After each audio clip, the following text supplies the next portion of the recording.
అంటే తాబేలు నిజానికి ప్రతి ఇంటిలో ఉండాలి. మనకి ఇప్పటికీ దేవాలయాల్లో తాబేళ్ళు ఉంచుతారు.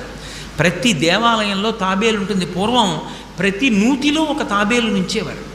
ఎందుకు తాబేటిని ఉంచుతారో తెలుసా? తాబేటి యొక్క దర్శనము మంగళ దర్శనం.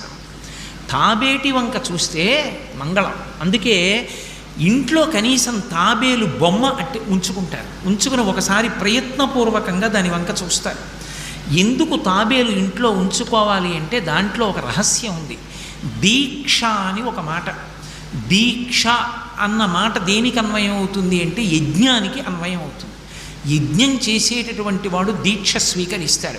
దీక్షా స్వీకారం చేశాడు అంటే ఇంటి లోపలికి మళ్ళీ వెళ్ళరు. ఇక పూర్తయిన తర్వాతే ఇంట్లోకి వెడతారు. ఇల్లు విడిచిపెట్టి బయటికి వచ్చేసి దీక్షావస్త్రాలు కట్టుకొని మేళతాళాలతో యాగశాల ప్రవేశం చేస్తారు. ఇక ఎప్పుడు మళ్ళీ ఇంటికి వెళ్ళడం? ఆ యాగం